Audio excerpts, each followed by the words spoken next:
This is Keep On Cooking, a podcast for people who love cookbooks and want to know more about the authors. It's also a great place to get a weekly dose of culinary inspiration to keep things pumping in the kitchen. So grab a cookbook and keep on cooking.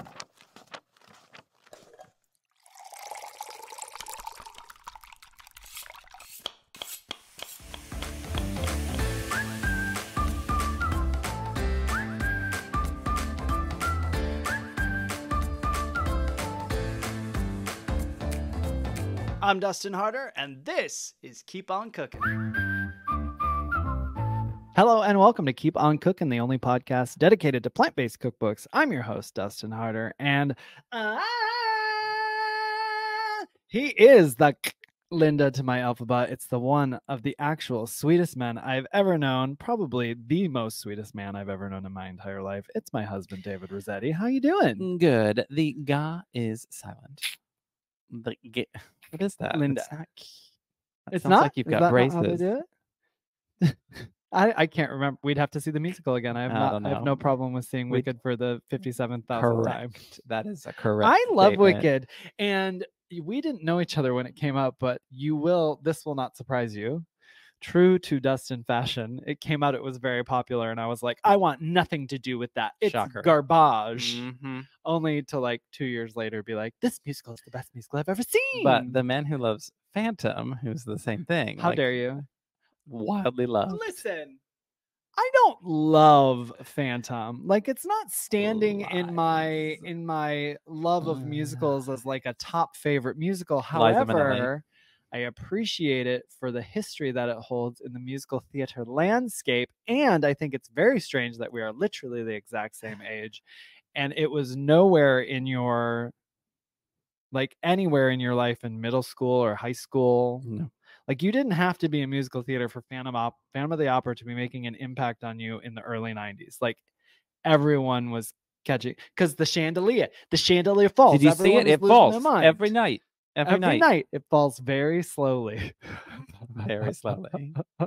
And doesn't really crash. It just kind of falls. I mean, if anybody was just stumbling on this podcast, they'd be like, this is a musical theater podcast. Like, what's going on? I know, because last episode, I couldn't help it. I'm tying in I'm giving our authentic self to the listeners. That's what I'm doing. That's us. You see? Do a musical episode. I mean, okay, so wait. David and I always have ideas.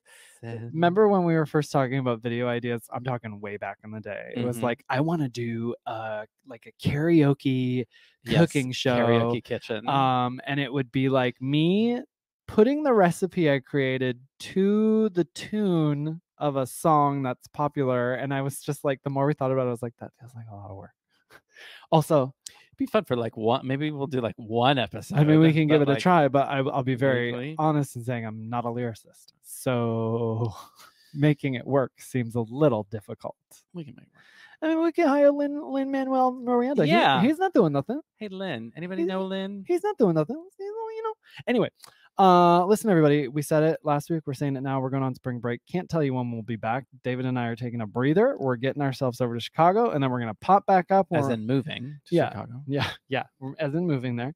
And then once we get all settled, we're going to start recording again. I already got a great list of guests. I got a stack of books, and I got to get my calendar all populated. Once I know when I can start recording again, we're going to get that calendar populated and get these awesome interviews underway for you. So we come back with a bang when we come back from spring break. Now, listen, a great gift to give us. You know, we're celebrating being over 100 now. So old. But if you like the podcast, yes. Not us. Though we really good. Together we're still not over 100. I was going to say combined we are, but no, not yet. If you like the podcast, we would be so delighted and so grateful if you would go rate, review, and subscribe. Review being the biggest word there. We haven't really been hitting this home that much, and we've got some great reviews on Apple Podcasts. But if you're feeling it, yeah. And while we're on a little break, go back and kind of dig in the vault, and we've got. This is episode 102. 102. 102. So you got plenty of things to dig into with amazing guests And it might be some your first repeat guests episode. and- Maybe yeah. our very fantastic guest is the reason you're listening today. In which case, if you like the episode, go back and listen to the other ones. We Yes, got please. a big one for you this week. She's Mhm. very popular. And her new book, PlantYou, Scrappy Cooking, 140 plus plant-based zero waste recipes that are good for you, your wallet, and the planet, is available today everywhere books are sold. We have Carleigh Bodrug on the podcast. Of course, she is the CEO and founder of PlantYou, a New York Times best-selling cookbook author and self-taught plant-based chef. I love that. She's famous for her simple take on low waste and vegan recipes. Carleigh has been featured on Good Morning America, The Rachel Ray Show, Martha Stewart Magazine, and Eating Well. Boasting over 7 million followers. Do you hear that, babies? 7 million followers between her social channels. Carleigh has gripped social media with her simple and delicious low-waste recipes that make plants the star of the show. And in Carleigh's new book, Scrappy Cooking, 140 plus plant-based zero-waste recipes that are good for you, your wallet, and the planet, she is on a mission to help readers save money, reduce waste, food waste, and eat healthier than they ever have before with delicious recipes that are customizable to the fridge and pantry items that home cooks already have on hand. Yeah, and she does it incredibly well. I've been watching her do this Scrappy Cooking series over at PlantYou, and it's so fun to watch. I mean, little things like one of my favorite ones she showed on there, and the book is full of stuff like this, but she took like the peanut butter jar at the end of it. Oh, yeah. And she put just a little water in it, and then she shook the jar around, and then she put like stuff in it to season it for a pad thai and used it as a pad thai sauce. I was like, this woman is a genius. So I'm so excited about this interview and for you to go grab this book and her first one. Please welcome the fantastically talented and charismatic Carleigh Bodrug. With a dream that started as a humble little blog to help people integrate more plants into their diet, she's gone on to create a strong community of 4 million and growing, and even become a New York Times bestselling author with her debut cookbook. It's the founder of the very popular blog PlantYou. Please welcome to Keep On Cooking, Carleigh Bodrug. Thanks for being here. I'm so jazzed to be here. I think this is going to be so much fun. Thank you, Dustin. Absolutely. We're going to dive right into your icebreaker question, something non-food related. Well, I guess that depends on your answer, really, but just to get to know you a little beyond the food, describe one past action, big or small, you took to improve the quality of your life. One past action. Okay, so this is a big one. And as somebody who's big on social media as well, you would resonate, but my addiction to my phone is next level. And probably something so simple that had a dramatic impact on my health and my life was starting to leave my phone out of the room when I went to bed so that I was not doom scrolling through the wee hours of the night. And you think it's one small action, but it really impacts your sleep in such a dramatic way. And then also when you wake up without your phone in the room, you're not starting by sitting in bed and watching TikToks for 2 hours. So one small action, big results. Yeah, that's amazing. So how long ago did you do that? That was probably around 8 months ago. And have you held pretty true to it? Most of the time. Good for you. Most of the time. And I notice when I like fall back into bringing my phone to bed, like I'm in the book launch right now. So I'm like, I gotta be emailing people, checking my stuff. Yeah. It's no good can come of it. Sure. No good can come of it. So if you do one habit switch, I do think it's impactful. I love that one. I've made the attempt, and I will continue to do so because I hear you on the benefits of it. And I felt really good when I do it because like I'll go to bed and like I'll read a book for a half hour and I'm like, oh yeah, that's what you used to sit in bed. You'd read a book or you'd just go right to bed. You know, you wouldn't get on your phone and just kind of be on it forever. So I love that one. Mine is food related. Funny I said that it's not food related, but mine ended up being food related. And you can probably resonate with this too. You're running around, you're doing all the recipe testing, you're cooking, you're eating bits of this, you're like going about your day, food. When my husband and I bought this condo a couple of years ago, we had a small dining table when we were in New York. and we ate at it occasionally, but we were always running around. We couldn't like make the time to sit. We bought a beautiful kitchen table, and I was like, I make food that's too good for us to be running around eating it on the couch or running around doing this. I was like, we need to pause. So I'd say probably 4 out of the 7 nights of our week, we sit down and actually have a meal at the table. And it was just we had to get the good table though. It was like thing of getting the table, and it was like, oh yeah, no, we have this beautiful dinner table now, and it's really been life-changing. Like we connect there. It's just like families in olden timey days. You sit at the table around your meal and you talk about your day, My husband and I do the same thing, and we implemented it. It sounds exactly like you guys, but Monday to Thursday. And I do find it allows for that point of connection, right? Like my husband works outside of the house. So when he gets home, you're really sitting there present. You put the phone away. You're also sitting there. Like I find in my life, I've had such trouble when I'm eating a meal in front of the TV. It's so passive, right? Like you're not even tasting the food. Yeah, totally. So it allows for mindfulness when you're actually sitting at a table, which sounds crazy because it's so simple. Like both these shifts are so simple. Sure. It's such an impact. But we've all gotten in such a place of doing the other things, I think. And on the table too, I'll say for lunch, my husband now works from home. We both work from home. So we're in separate offices during the day. But at lunch, I'm trying to be like, I'll be like, hey, I'm putting a salad together. Do you want me to put anything? And then we'll stop the work day and sit too. So all around, everybody put your phones out of the room, sit down at the dinner table. It's going to be good for you, I promise. Now listen, tell us the story about PlantYou. How did this blog that has become such a powerful tool for so many and transformed lives come to fruition for you?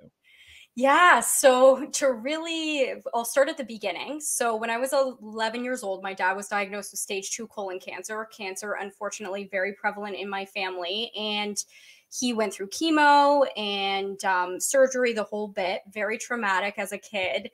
And then nobody at the time mentioned diet. So I'm from Canada. We were eating the standard Canadian diet, which I don't know if you would know the Health Canada food chart, but it had like a big chunk for dairy and a big chunk for meat.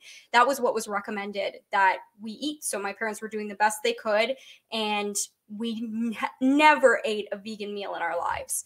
And it wasn't until 2015, the World Health Organization came out with this breaking news that red and processed meat were now classed as group 2 and group 1 carcinogens. And I remember just being really shocked by that, especially having this cancer in my background and thinking, wow, I had no idea that there was a connection to what we ate in colon cancer.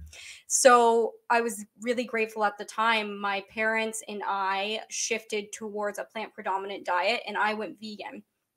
And I, again, had never cooked a vegan meal in my life, but I started documenting the journey. So at the time, I was living up in Northern Ontario, living in a small, tiny bachelor's apartment, working as a radio host, actually. Amazing. Love that. This is giving me the radio vibes right here. Yeah. I started just documenting the journey on Instagram. So I would be like, okay, I'm trying this today, or I'm cooking up some broccoli, or I'm trying tofu for the first time, and slowly but surely gained a following. And it happened, for lack of better terms, organically, and up until 2019 when I left my job. So I was able to leave my job in 2019, now working in marketing at a hospital, totally different. Wow. Yeah. And I had started a meal plan subscription service. So it was like I would send out a weekly meal idea list with recipes. It wasn't like a regimented meal plan or anything. And people would pay $7.99 per month to subscribe. And it was called the Plant Ahead Meal Plan by PlantYou. And very good. Yeah. Like that. Yeah, it took off to the point where I was then able to leave my job in 2019, then sign the book deal, then Amazing. The whole thing just got rolling, and now I'm on this podcast with you. So and then oops, New York Times bestseller. Oops, that happened. So amazing. And just both books are so good.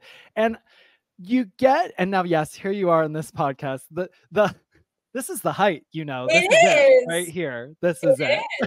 It's the most fun, I'll tell you that. Well, I ask all my guests this. I'm curious, when you got into vegan cooking, you know, a lot of people, especially now, are diving into blogs a lot. And sometimes that's the answer here. But I'm curious, since it's a cookbook podcast, is there a cookbook that resonated for you first that you remember cooking out of a lot? And if the answer is a blog, that's fine too. But I really am curious if there was a cookbook at all.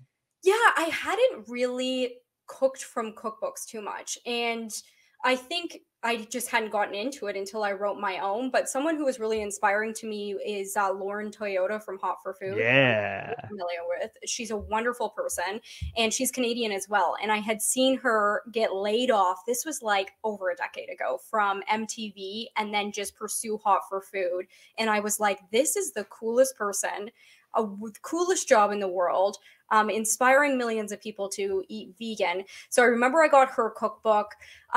But the thing that really made me want to write a cookbook was because I had this visual idea in my head. And you would know what I'm talking about now because you have my books, but the infographics with the ingredients on the top and the finished dish on the bottom. Obsessed. Yeah, I just felt like for some reason this made sense in my brain to be the most simplistic way to lay out a recipe possible. And I later found out I had ADHD. So I'm like, okay, so maybe this is like something interesting. Yes. Because I get a lot of messages from unexpectedly parents with kids who say the kids love the books. Don't have kids myself, so I had no idea. And then second of all, neurodivergent people. So ADHD, autism, they say like the book is one of the only ones that they can cook from just because of the visual element, which seems insane. But so that's why I really wanted to write it, because I'm like, there's something here that makes this simple. And if my goal is to help people eat more plants,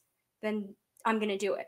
Yeah. And yeah, it obviously resonated, at least with some. It did. I mean, that's one of the coolest things about this. I mean, among many cool things about both books, but everyone, listeners, when you open up a page to a recipe, and I'm going to show it for anyone that's watching the video, you've got photos of not just the recipe, but all of the ingredients that are also included. So if you are someone who is very visual, which almost everyone who picks up a cookbook is like, why isn't there like yours has a picture for every recipe, I think. Or right. See, mine do not. I have not had the delight of that, but I definitely get the comment all the time that's like, why isn't there a picture for every single recipe? And I'm like, because sometimes choices have to be made. I'm sorry. And this goes above and beyond because you got a picture of the ingredients for everyone. So for people that are visual, this is just like a dream come true. You don't have to guess at anything. You can really look at a page, because lots of times too, I think for the home cook, you look at a recipe, even if it's minimal ingredients, minimal procedure, you kind of look and you're like, words, and then I have to put all that together into a thing. Instead, everybody, you can open one of Carleigh's books, look at a page, and literally look at all the ingredients and go, oh wait, I have that, without having to read anything. Like, that's magical. It's really that was the whole goal. That was the whole goal. And it's funny because when I was writing my second book, the first thing my publisher said to me, they're like, it needs to be in the same layout. And I'm like, don't worry, it's going to be in the same infographic layout, but you do have to sacrifice a bit of that beauty of a cookbook and the shots. So there's a little bittersweetness there because I feel like I'm now stuck in this layout, which is fine. I'm grateful to hopefully be having an impact, but it's kind of funny to talk about. It's so interesting you say that, because I'm on the flip side where I go in taking food photography, right? I'm like, wow, she's got this template she gets to stick to. But I can see how then also the flip side is like, oh, at times that might feel limiting because like I have this vision for this specific dish I want to roll into, right? So I can see exactly what you're saying. Yeah. Both sides. Grass is always greener, right? Oh, exactly. And exactly. And I didn't think about that at all, though. Yeah, that makes sense. Because if you think about even photographing a salad or a pasta dish, like a salad, you might want to put on a beautiful like wood table and then have like an avocado at the side and whatever else. And like, I'm like, okay, we're shooting on a white background. And now we're going to shoot all the individual ingredients. So, I mean, like I said, there's no complaints, but it is kind of something I wrestle with the future of my books. Is this what I will always do? No. No. You are an expansive human being. I can tell this about you already. So this is just part. This is part of this identity right now. You'll be able to, branch out more if you want to down the road. I think that's my personal prediction for you, but I am not a psychic, so who knows?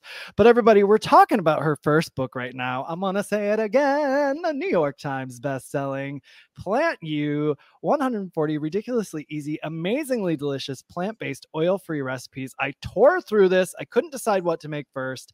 I landed on the peanut butter thumbprint cookies because my husband loves thumbprint cookies. So I was kind of like, let me see something easy, quick, which is a lot of the recipes in here, so easy. But these were irresistible, rich and nutty with, the sweet strawberry chia jam you've gotten here. Home run, husband approved, and he really is sort of a thumbprint cookie aficionado. Is there a recipe from this first book that you've learned to be a fan favorite, something that people are making the most, or a couple of recipes from here people are making the most? Yeah, it's the can't believe it's vegan lasagna. People just make it. It has a beautiful tofu ricotta and then like a garden bolognese sauce with the hidden veggies. And I get messages about this recipe all the time. And I think it's probably because people will feed it to plant-based people and then they'll still like it. They won't realize it doesn't have cheese in it. And tofu is really cool that way, like how crazy versatile it is. Like it can turn into cheese, it can turn into meat, it can turn into a dessert. So I think that's the one I get the most messages about. Yeah, I'm glad tofu is kind of I feel like in a way it's lost like the stigma that it used to have, because people have realized how magical it is. And I have a thing for lasagna, so I will definitely be checking that recipe out as well. But let's shift gears, shall we, to your brand new book that is actually on the day this episode comes out. It will be your pub day, my dear. So congratulations and happy pub day to you, early, but also on the day we're coming out here. So it works out, The book is called PlantYou. Make sure I'm lined up there. Great. PlantYou Scrappy Cooking, 140 plus plant-based, zero waste recipes that are good for you, your wallet, and the planet. The idea for this book came from your wildly popular Scrappy Cooking series on social media. The cookbook is packed with plant-based recipes that show the reader how to make the most of the food they have in the fridge and pantry with easy, approachable vegan recipes anyone can make. Darling, please tell us about the orange peel story, where this came about. Yeah, so after I published my first cookbook, I learned a statistic that like stopped me in my tracks. And that was that 30 to 40% of food in the US that's produced goes to waste. And immediately my mind went to, okay, like it probably decomposes, no big deal. But actually, when food ends up in landfills, it emits a powerful greenhouse gas called methane. And to put this into perspective, food waste contributes more emissions than the entire airline industry. So we're all going on about like Taylor Swift and her flights. Meanwhile, food waste is something we never hear in a conversation about environment. So I just felt like I needed to start talking about it. And I threw up a orange peel candy recipe one day, called it Scrappy Cooking, walked away from my phone, and came back an hour later, and millions of people had viewed the video. There were so many people just loving the concept, talking about food waste, and it really got me excited. And I immediately in my head was like, this would make a great cookbook. Like, this is practical. And not only, I like to bring up, not only is there an environmental equation here, but when we think about inflation and grocery prices just being astronomical, if the average American family is throwing out roughly 30% of their food, $1,500 worth of food in a year, we can really kind of close that inflation gap if we start thinking about our food and reducing waste. So very passionate about it and wrote a whole cookbook on it. Yes. Which we're now holding. So rightfully so. I mean, when people hear that information, I hope that it becomes a no-brainer to get this book, because Carleigh has become the scrappy chef to watch, and now she's allowing you to become the scrappy chef at home as well. So let's dive right in. In the introduction, you tell the reader that this book isn't about being perfect, which I love. It's the exact opposite. Describe to our listeners what you mean by that. Yeah, so I feel like people watch my page and they're like, this girl probably wastes no food, is the absolute perfect, like zero waste kind of monolith. And I even waste food today as I'm talking to you on this podcast about reducing waste. Eating plant-based, reducing food waste, they can be two things that are so much fun. I always say plant-based cooking was one of my greatest gifts I've come across in life because the stakes are so low. When you're cooking a plant-based meal, it's almost therapeutic. And I find that you can interchange ingredients, you can screw something up and you can save it. You're not cooking chicken and worried about salmonella and undercooking it and all of that. Big yes to that.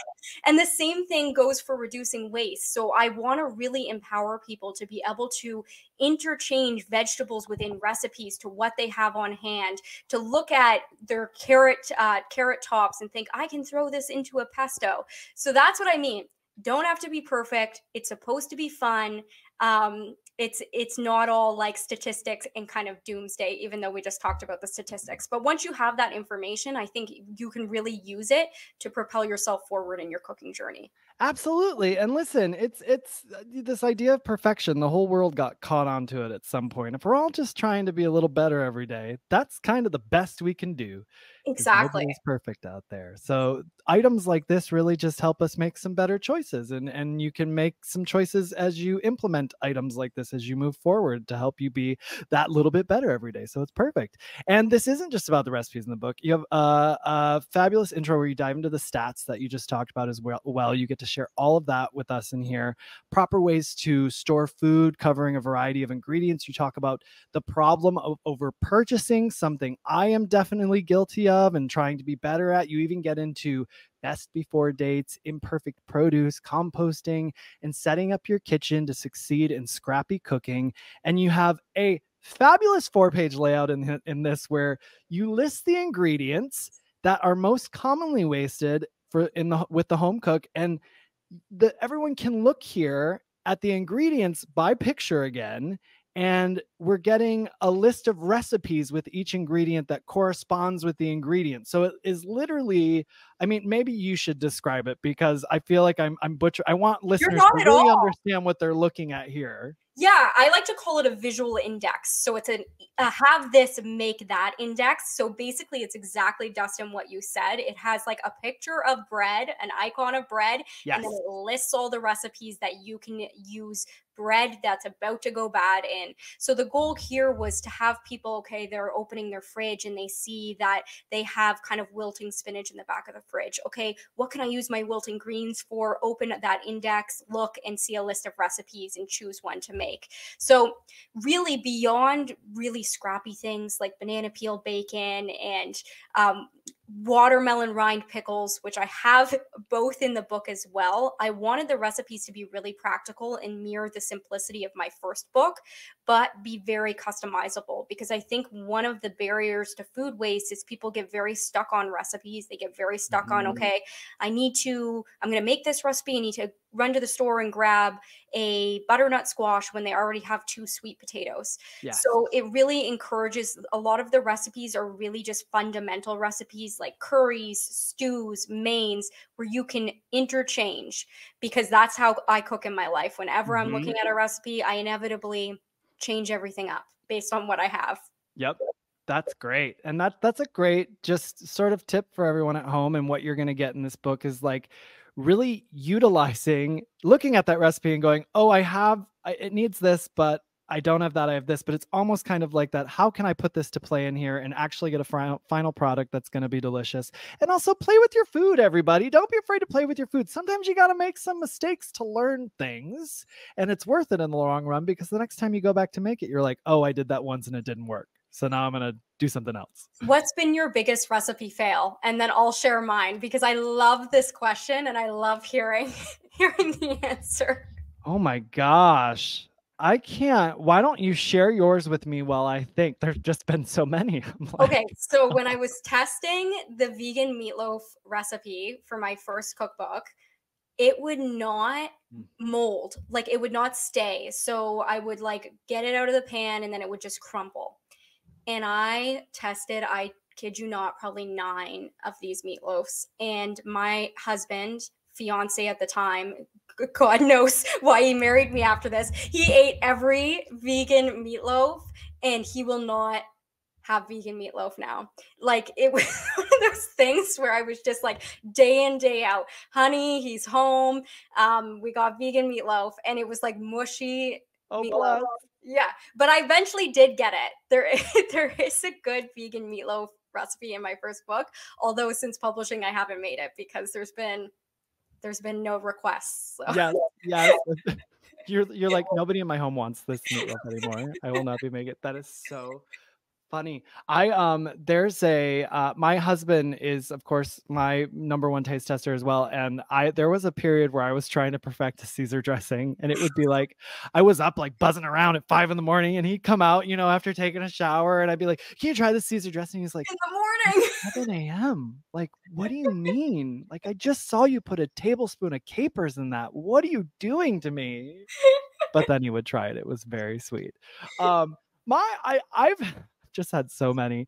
I'm thinking of when you said that there was this it was almost like a loaf. I was trying to do like a holiday loaf that was all allergen friendly and just, it was all chickpeas and oats essentially. Fast meal probably. Oh yes, and it just tasted like garbage. No matter what I did to it, I was like, I can't get past this. Like, it's not, or if I'd season it with something, then all I would taste was the seasoning. Like, I probably made it like 6 times, and finally I was like, I think this is maybe not meant to be.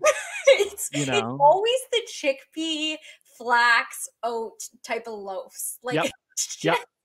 It's maybe we're just pushing the envelope too far here. A skosh too far. I eventually did something like a variation of it that was like a sort of the same mixture, but with a lot of barbecue sauce mixed in it. And I was like, barbecue chickpea burgers. Great. There we go. And I was like, now how can I get this to the other place? But sometimes you just gotta let it go. Oh goodness. Well, please forgive me if I steal that question in the future. I think that's a great one for other guests on the podcast, and I love it, love it, love it.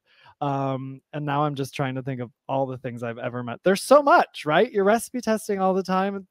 That's the interesting. Listeners, if you're following us on Instagram and you think everything we make is perfection and beautiful, there's a lot to get to that point.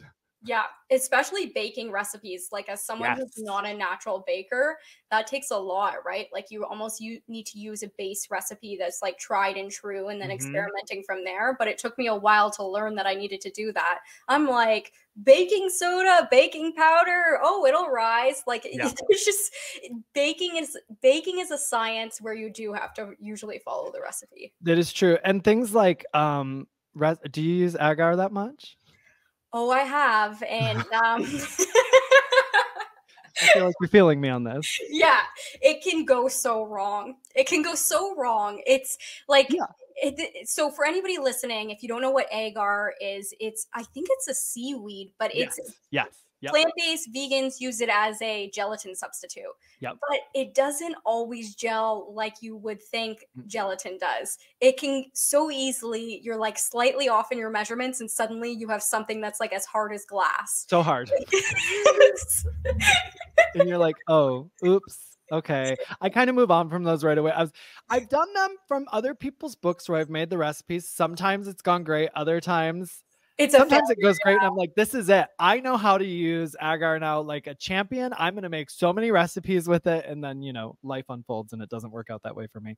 Or I have someone's recipe and it's kind of okay. So I've had different variations of it, but listeners, give it a try, give it a shot. We need to talk about the most beautiful thing in this book. Oh, Tut. My cat, King Tut. He is a fan favorite. I get so many messages from my first book. People are like, love the photos of Tut. Love the photos of Tut. That's like the #1. I'm like, what about the recipes? Yeah. Love the photos of Tut. Well, I particularly love this glamour shot in the new book. It is so gorgeous. And I wanted to show you in my last book, I made sure I was like, I've got to get my dog in there. So everybody, I'm showing Carleigh a picture of my dog in my last book. Okay, I was clarify. Just so excited. Are those 4 puppies or yes, they're Mr. Benson's puppy bites. But that's the thing. I was like, oh, I sort of had to trick my publisher into it. I was like, Yeah. I was like, well, they're named after him, so obviously I have to have a picture of him in there then, you know? Or else I don't know if they would have went for it. But yeah, those are Mr. I'm Benson's. obsessed. That's so cute. Well, in your book, Scrappy Cooking, you talk about getting weird in the kitchen, embracing that decapitated stalk of broccoli, wilted spinach, half bell pepper, and so much more that we all inevitably find ourselves with at some point. So let's get weird. Let's get scrappy. Chapter 1 starts out with Scrappy Sunrises. Do you have a go-to breakfast that made it into this chapter? Yes. So definitely the overnight oats, fruity overnight oats and chia pudding. So I provide like 2 different options and really love to do this. You take like any fruit that you have on hand and blend it almost into like a smoothie consistency. And then you use that to make these colorful, beautiful overnight oats or chia pudding. So I provide both options, make that all the time.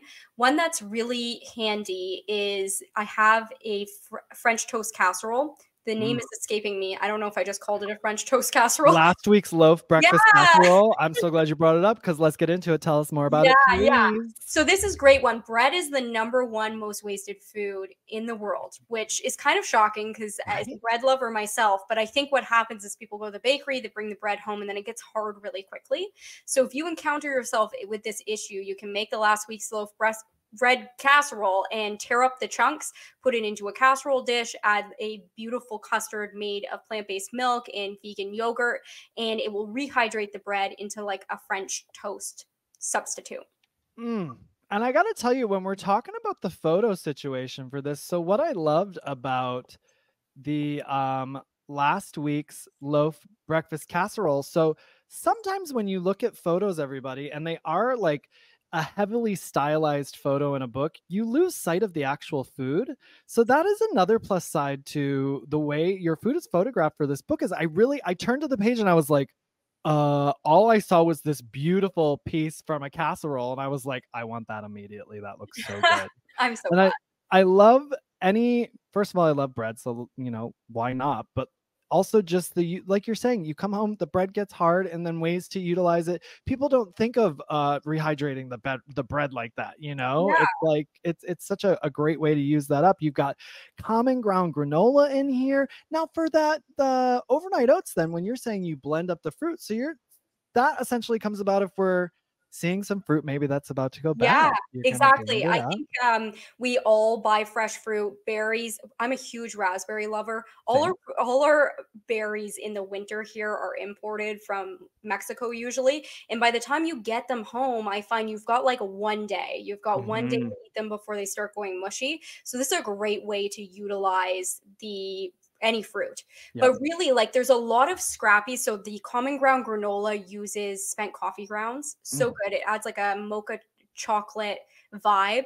But a lot of the recipes are really staples because I want people to just like learn that, okay, I'm looking in my fridge, I've got these, I don't know, even peaches or mango that's about to go bad. And I can throw it in the blender and I can make those overnight oats. So that's kind of where my mind was going. Well, adding in the fun scrappy ones. Yeah, it's so good. And lots of other great options in this Scrappy Sunrises too. We got berry baked oatmeal, super seedy granola bars, brown banana muffins, death by chocolate flapjacks. Again, this photo, drooling looking at it, so good. Fritzy fritters, eggless omelet, grab and glow burrito, cultured vegan yogurt, two-way bacon street, juicer-free green juice. You got some great smoothies in here with some health benefits in them for everybody. And that takes us into chapter 2, which is scrappetizers and sides. I'm obsessed with this name. I laughed so hard when I read it. It's something about, first of all, the word scrappy. And then when you combine it with anything else, I'm like, that just works. I love it so much. It's brilliant. What is a scrappetizer or side you could serve from this chapter at a party that is surefire for even the pickiest eaters? Yeah, so there's some good ones in here. The one that people always love is if you're someone who peels your potatoes and you throw the peels, don't do that anymore. Give them a rinse and toss in a little bit of olive oil, nutritional yeast, sea salt, and you can pop them in the oven or the air fryer for about 15 to 20 minutes, and you'll have like the crispiest chips. They're so good. Another one that I love is that made it into this chapter. I like to call a scrapacha.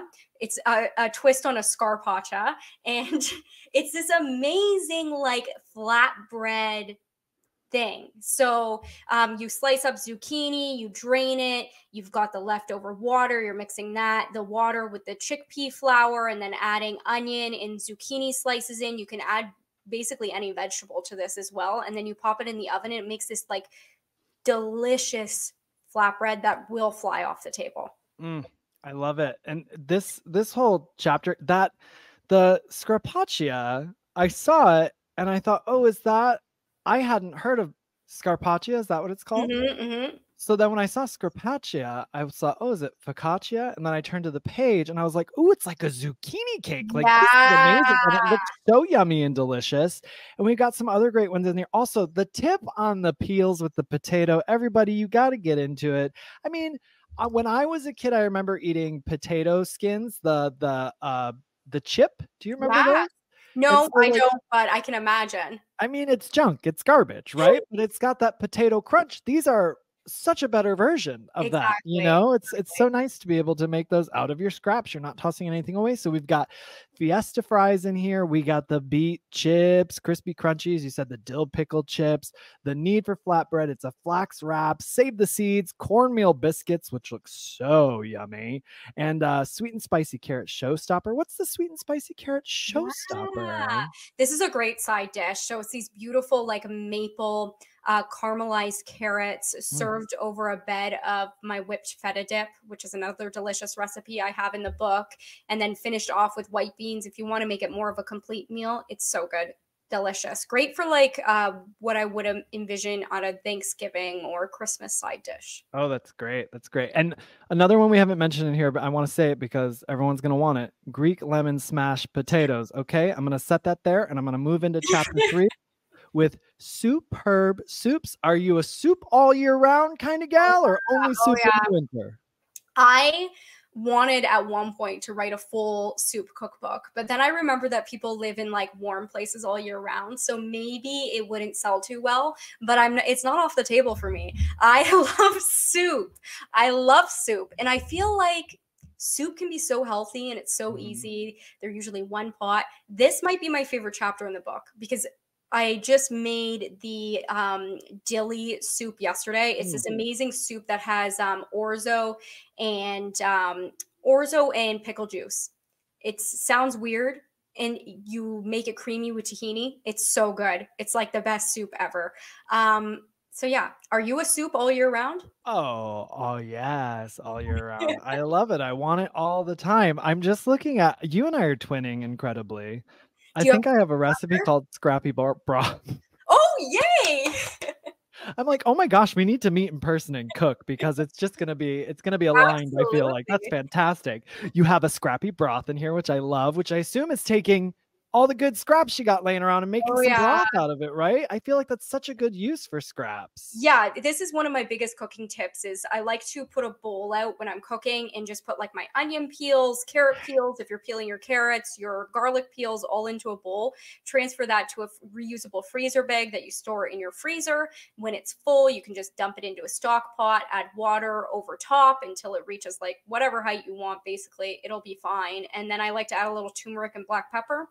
Call it a day, and you've got like a glorious mineral rich broth. And I like to say it's like a vegan bone broth because you think of all the minerals that come from stuff like onion skins and carrot peels. It's just super nutrient dense as well. Yeah, that's great. You've got another broth in here that I thought was so creative. The Cobby chicken broth with corn cobs. Yeah, so this is like my take on a chicken broth because you use the corn cobs that are like cleared off once you're done with the corn, and you soak them for hours like a bay leaf, again, turmeric, garlic, black pepper, and it really becomes this like umami rich chickeny broth that is so good, and a great way to use those leftover stocks. I love that. I love that. And so many other great soups in here. Everybody, whatever sheet pan soup, Just give us a glimpse of that then, please. Yeah, so there's about 25 recipes in the book that are earmarked as kitchen raid recipes. So this is what I liked when I've talked about this, I think several times in the podcast, where I'm like, interchange ingredients.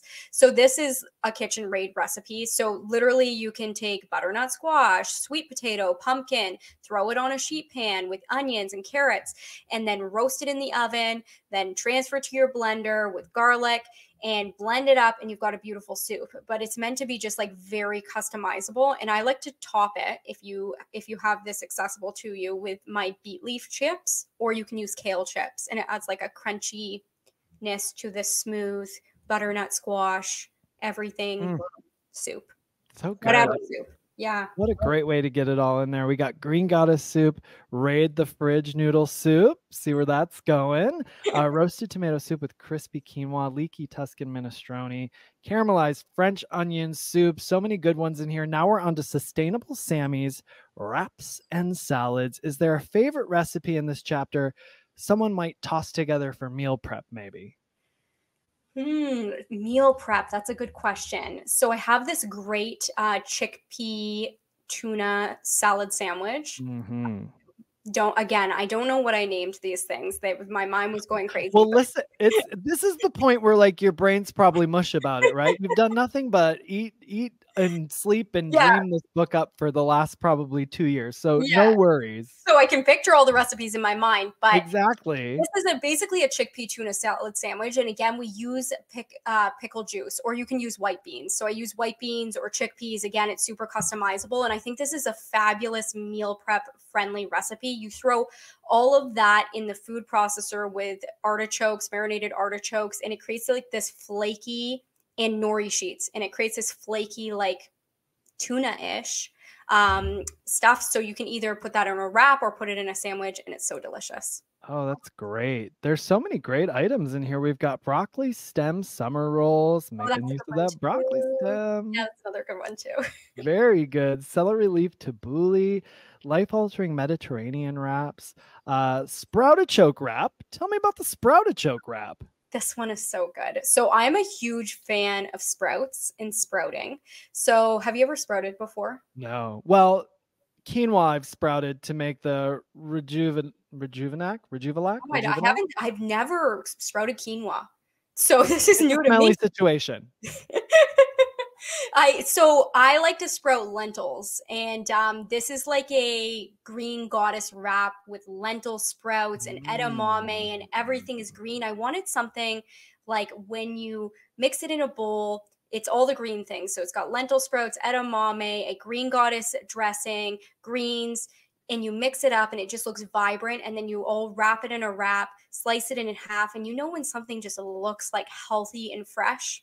That's this recipe. And then it hits your mouth and it's so fresh and delicious. So lots of great textures in there. Yeah, lots of great textures. Oh, one of my favorites actually. That'd be good for meal prep too. And we've got beaming lentil lemon salad, strawberry farro salad. I'm into that. I like to find new ways to use farro, so that's lovely. Pantry bean salad, street corn pasta salad, Brussels sprouts Caesar salad, the saucy kale, that's a panzanella, grilled romaine salad, citrus, cabbage, slaw, buffalo, chickpea, lettuce cups. Listeners, get into it. Chapter 5, a chapter everybody can get into. It's no waste noodles, so nudes. I love a chapter dedicated to pasta. 100%. Is there a recipe from this chapter? Someone who just picks up the book today, something from this chapter you would recommend they make first? Yeah, so it's my favorite recipe in the book. Could be biased because I'm just like obsessed with pasta, but it's the lemon peel pesto, and it is so good. So basically what you do is you take your lemon and you use a potato peeler or a sharp knife and you cut off like the outsides of the lemon, avoiding the pith if you can, because the first time I tested this recipe, I threw that was another failure actually. Yeah, she was bitter. You avoid the pith and then put those lemon peels in a blender with soaked cashews, garlic, or sunflower seeds. I love sunflower seeds. as an alternative to cashews because they are so much cheaper, and often people have cashews allergies, I've found in my journey. So anyways, you can use cashews as well. Nutritional yeast, you blend it up. It makes the most luscious. If you like citrus, you're going to love this. It makes the most luscious, like Alfredo lemony sauce. And it's based off of a pesto recipe that I had in my first book, which is why I called it pesto. So I basically replaced the basil with lemon peels. Great. Oh, it's so good. It's so good. I have found I love a lemon pasta. Just like in the last couple of years, I'm like, why was I snoozing on lemon pasta? Like that citrus hit from lemon specifically in pasta. Oh, it's so good. So good. So delicious. So good. All right. So in this chapter, we've got Tuscan, sweet potato gnocchi, hot pink pasta, the whole darn squash pasta, skillet lasagna, one pan. Oh, you're coming at us again with everyone. She's giving you another lasagna. So if you were a favorite of that, the skillet lasagna. So good. Yes. And if me another favorite. The first book, we got this one now. Yeah. So good. One pan orzo casserole, vodka penne with broccolini, 15-minute lemon pepper Alfredo, getting into that lemon again. Rock your brock mac and cheese. We got Sunday sauce in here. And then we're going into the main bowls chapter. What's your favorite main bowl? Main bowl, my favorite one is probably the microbiome bowl. And this is, again, is like a really cool, beautiful bowl where you just like pack everything in. And I was inspired by the thought of like going to somewhere like Erewhon, which I've never been in my life. We have like a couple of Whole Foods in Canada, but I see people go to Erewhon and they get like bowls of beautiful stuff. I've never been either. I'm so curious. So this is inspired by that vibe. It's just like a bowl packed with beautiful things. So we've got like potatoes, lentil sprouts, wild rice with a beautiful like green goddess dressing. So I have about probably 6 to 8 dressings that I repeat throughout the book so that if you make one, you can use it in multiple different recipes. But the green goddess dressing is one of my favorites. And it's just delicious. And it's great. To your point of meal prep, it's a great meal prep recipe. Well, and I love this chapter. I feel like this is a handful of favorites in here. So it's not fair for me to sort of say, what's your favorite one? Because it's a tight selection of flavorful and gorgeous bowls. So I think it's a good one. You know, people, they're going to dig into everything in this book, but I think that I love having a bowl for dinner too. So I can see myself, you know, just picking one of these every now and then having it for dinner. Chapter 7 is chock full of mouth-watering mains that make use of everything in the kitchen with eco entrees. Now, this is an exciting chapter as it's really putting everything to use. Is there a recipe from here that your recipe testers maybe seem to scream and shout, yes, yes, this one, they like the most? Need to think about that for a second. Which one stood out the most? So I was lucky that I was able to hire a recipe tester for this book. So she made every recipe in the book and she provided brutal feedback. Amazing. What did not have that luxury for my first. And it was anxiety inducing because when I put the book out, I'm like, oh goodness, I'm the only one. And my husband who says everything is good. Right. I'm trying to think if she had any distinct that she was like going crazy over. She really loved the curries. And I mean, I'm a huge curry person. We at least have curry one day a week. And specifically one that I love and she loved as well was the peanut butter curry. So it's a beautiful peanut red curry sauce. Delicious. So good. And again, you can use just about any vegetable in it. I have chickpeas in it, bell peppers. It's just fresh, delicious, great served over rice, great served on its own like a soup or with naan. It's delish.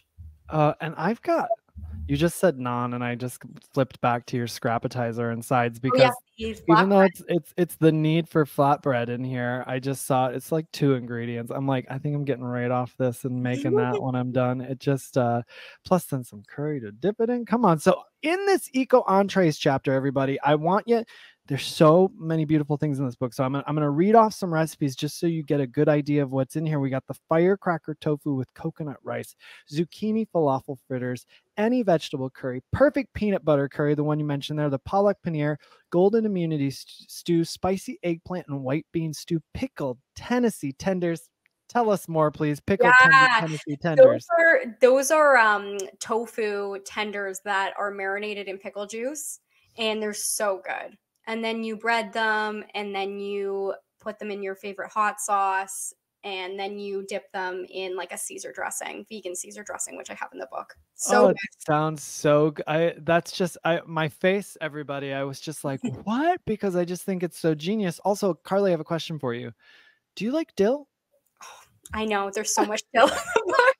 Dill and tahini. Dill and tahini, I had to like, I was making recipes and I'm like, every recipe I'm putting tahini in. So I had to control myself, but inevitably it still like permeated a lot of the recipes. So I'm obsessed with dill. Like I'll look through a section and I'll be like, ooh, dill this. And it's just something I love it so much. I'm like, I don't think I have utilized, like I'm now questioning my culinary choices up to this point. I'm like, I have not utilized dill to its full capabilities at all. So you're really showing the way here. I love it. It's so funny because with my first book, I got this review this one time, and it was this woman who gave a 1-star review, of course, and said she uses way too much garlic. There's garlic in every recipe. And I'm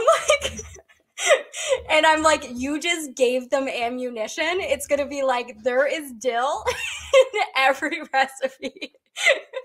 I champion it. 5 stars on both for me. I'm here for the garlic and here for the dill. Everybody getting into that flavor sensation. We're doing it with PlantYou. Stuffed cabbage dumplings we got in here. Oh, those are good, Can't miss miso cabbage steaks. Bang bang. I love a cabbage steak. Bang bang broccoli. Broccoli-cious. Yeah, My eyes right now. I almost said broccoli claws. I don't know why. And I was like, is that Santa Claus broccoli? So bang bang broccoli-cious steaks. Tell me about those.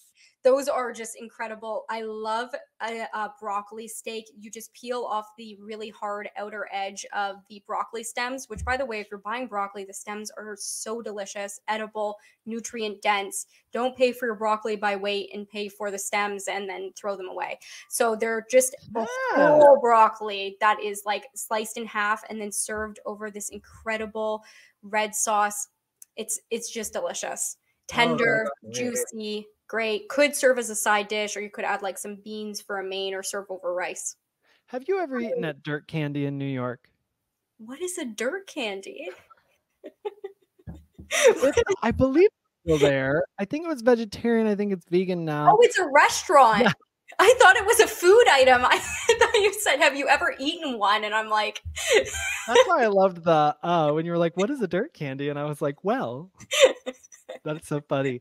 But they do a lot of the food is based out of, you know, they'll have like a chocolate cake that's like an onion tart chocolate cake. You know, but I remember I had a broccoli hot dog when I was there, I think is what I had. So was it good? So I had it. That's I mean, I don't want to be shady. I guess I just was. It was not my favorite thing. I'll just say that. You know, but I also applauded the use of a broccoli stalk. So I thought I was intrigued by it for sure. You know, hysterical. Have you been to ABCV? Yeah. Oh, I love that restaurant. The last time we were there, they had a dessert special that was a peanut butter mochi. It was gone in 2 seconds from our, and it was like it wasn't a tiny one. It was like a decent sized one. And my husband and I were just like, oh, a little bite. And then we were like, oh my goodness. Yeah. Like, the waiter came around the corner and they were like, oh my gosh. And we were like, sorry, it was good. I don't know what to tell you. Like, we were excited. It was not a savory moment. It was a must have more of this now moment. That's the thing about that place. If anybody's listening, it is like a must go. I feel like if you're in New York, but the serving sizes are not massive. So like if you get a little like peanut butter dessert, right, you're limited, but it's delicious. Everything is so good. Also, on that note, don't be afraid to order then. If you see something you like on the menu, it's an experience to go there. Just order it up and do it. Well, we get saucy with chapter 9, dressings, dips, and saucy things.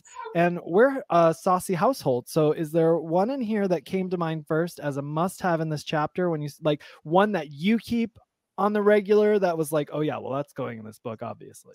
Yeah, one we make all the time is scrappy pesto. And this was really from this desire for people to be able to use up their greens. Because I think so often people, well-intentioned, buy like a box of spinach for the week and it's wilting in the back of their fridge, or they buy kale. So it's this really customizable pesto recipe where you can whip it up with any green you have on hand, including radish chops. I originally designed it as a radish chop pesto recipe, and then over time I'm like, okay, wait, any green can go into this. So and sorry if you hear noise in the background, Tut and my puppy are racing. I love it. All the noises that are most welcome on this podcast are animal noises, so it is fine. So that was the one where we make it all the time. I think it's a great, really versatile recipe that can be used for so many things. So you can pour that into a pasta, you can use it as a dip, you can drizzle it on like a cauliflower steak. It's really, really good. I love it. I love it. I love it. What are some this book's coming out. What do you think is something that you put into the dressing dips and saucy things that might resonate with everyone the most? What do you think is going to be a go-to one for them? What do you predict? The one that immediately comes to mind, because you've been talking about Caesar dressing, is the hummus Caesar. And it doesn't sound appealing when I say it, but trust me, you will be shocked when you dilute hummus with some vinegar, add caper juice, the whole thing, do it up with some spices. It is like a 5-second Caesar dressing. So that's one I think that is like very usable for people that they'll love. And that sounds along the lines. So for listeners that are perhaps have not followed PlantYou yet, but I'm sure you are by now, the peanut butter jar. Yeah. My goodness, I love seeing you with that every time. And is that what the hummus one aligns with? Sort of like the scraps of the hummus left. So what are we going to do with it? We're going to make a dressing. Exactly. It's just utilizing whatever hummus you have on hand to make a dressing. And it's so easy. And that's great. I have an everything tahini dressing, which, as we've covered, can go over everything. So that's one I really like. And then you can add like some sriracha for a spicy kick to it. Optional. Yes, so many great dressings, dips, and saucy things in here to keep you going. Even got that tofu feta in here, vegan nutty parm, balsamic glaze, that everything tahini dressing you talked about, scrappy pesto, the carrot top chimichurri, sunflower cream sauce, roasted red pepper sauce, and strawberry top vinaigrette, and of course, luscious lemon dressing and green goddess dressing. We love those things. And chapter 10 is sip and save. So what's your we got a chapter 7, sustainable sips. What's your favorite sip? So speaking of peanut butter jars, I have a great recipe in here for a peanut butter jar latte. And that's a really fun one. So you can take like your empty peanut butter jar, add some coffee, maple syrup, and shake it up. And you have like a latte made with peanut butter. Really delicious, really easy. Another one are great, like I have these, which is one of my most popular recipes on my blog, so I had to put them in there, but like ginger immunity shots. So they're like, they pack a punch. It's ginger, turmeric, so good. And then you can save the leftover pulp to add to like a stir fry if you want. So in every recipe, I made it a point to put in the notes that if you have like scraps left over, how to use them. So that's one element too. I mean, that is probably, when we're talking about scrappy cooking, of course, things laying around the house and things wilting and all that stuff like that. But when you think about those scraps, like the potato skins and stuff like that, that is a major area of food waste, and just so great that you're giving people some options to be able to start to utilize those items. And you close out with chapter 11, preserves, powders, ferments, and other fun stuff.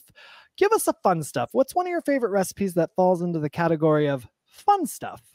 Yeah, so one a lot of people don't think about is onion peel powder. So you can take your onion peels and dehydrate them and then ground them up into like a powder for a seasoning. You could do the same thing with garlic peels. So really fun ways to utilize that.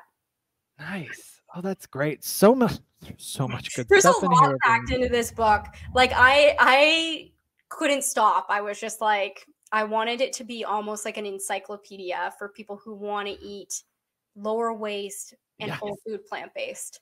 So I think you've really achieved that goal with this, because I just think along with it having the, it's a fun encyclopedia, everybody. It's a fun encyclopedia.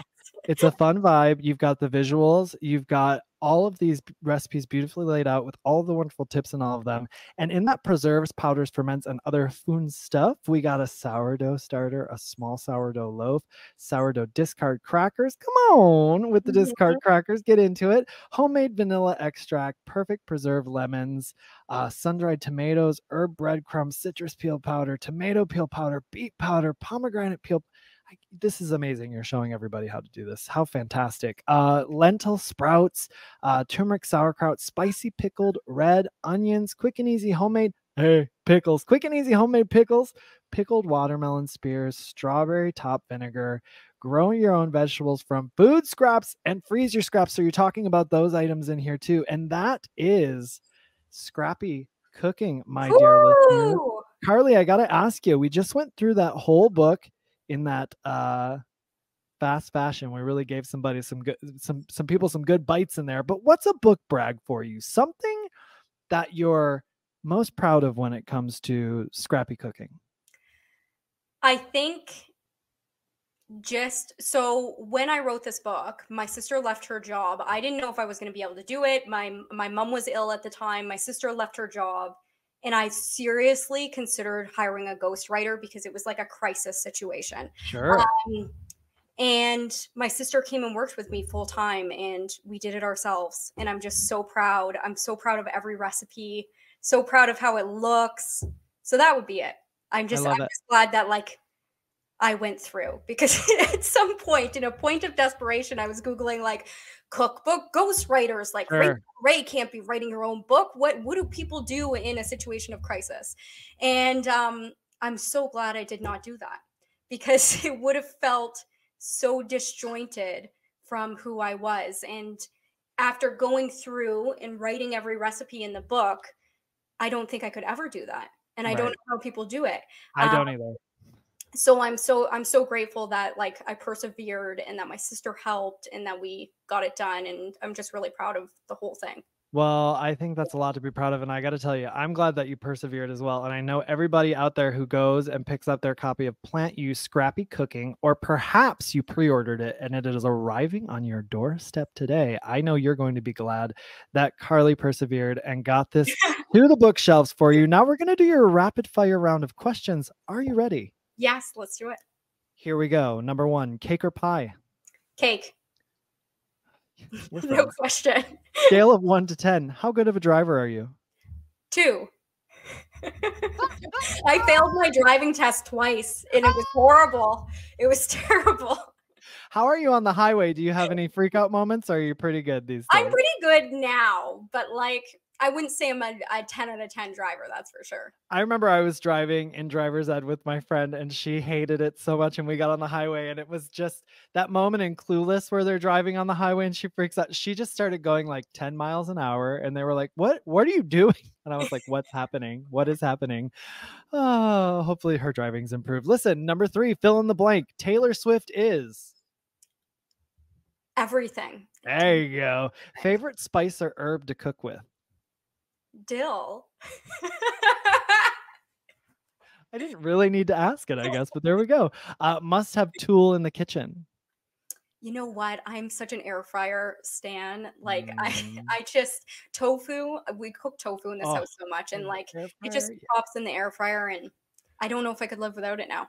So good. I get that. I just wish they were a little bigger. Even they've made bigger ones now. The one I have is like it's called an air fryer dual oven, and it's I don't want to give like this huge plug for Ninja right now, but it folds down from the wall in case your podcast is sponsored. So it's like a good size. Oh, it's huge. Yeah. Like I find I use it more than my oven, and it can fit like a small sheet pan, so you can spread your whole tofu out on it. It's not like one of those ones that are like the small little black ones where you pull it out. Yep. No, our oven, we got a new oven a year ago, and it said it had an air fryer feature, and we used it, and I was like, this is not an air fryer. This is a fan. Like, well, let's call it what it is. Let's call it what it is. Your next question. Name one of the 7 dwarfs. Sleepy. There you go. And was Tut the first name that came to mind for your cat, or was there another one? So Tut maybe was, but we don't call him Tut. I call him Tut like publicly. I call him Muna, and I have no idea why or where it came from, but he is Muna. Like, I'm like, All right. does that make any sense? Hey, I call my animals lots of different things besides their names. So yes, it does make tons of sense. You know, we got nicknames. Those things happen. It is what it is. Yeah. They pick them up. All right. What dish did you make last? What did I make? So I made the dilly orzo soup yesterday, and that's the last dish I cooked. And I cooked it on Chef AJ's show. I don't know if you've ever know who she is or been on her show. So I cooked it on her show, and it was great. I had it for dinner. Oh, nice. And donuts or cupcakes? Cupcakes. Pancakes or waffles? Waffles. Favorite shaped pasta? Penne. Barbecue sauce or hot sauce? Hot sauce. And your last question, very important. If you could have a scoop of ice cream right now, any flavor, what flavor would you pick? So they have this flavor in Canada that was called like moose tracks. Do they have that there? Yeah, I think, or maybe I had it in Canada. I think we have it here. I think so. Yeah. So anyways, I haven't had it. Bits and stuff. What's in it? I haven't had it since going vegan. It's like a vanilla ice cream with peanut butter and chocolate through it. And like, it's just so good. I know they make some vegan ones, but it's not called Moose Tracks. But that's like the best ice cream from my memory before I went plant-based. All right. We need to get you a scoop of vegan Moose Track then. Well, Carleigh, please tell everyone where they can find you on social media and the internet, please. Yeah, so you can find me anywhere at PlantYou, so PlantYou, and yeah, I'll be on there and all the places. Streamlined, easy breezy, and way to go on your rapid fire there. You did very, very well, very well. So everybody, go! Of course, if you haven't yet, run out and get your copy of PlantYou Scrappy Cooking 140 plant-based, zero-waste recipes that are good for you, your wallet, and the planet. I promise you, you won't be sorry. And Carleigh, a very happy pub day to you, my dear. Thank you so much for taking the time to chat with me today about this fabulous new book. Congratulations. Thank you so much. This was just like a blast. The most fun podcast I've done, which I've done a lot. So thank you so much. This has been a Muzzy Cat production.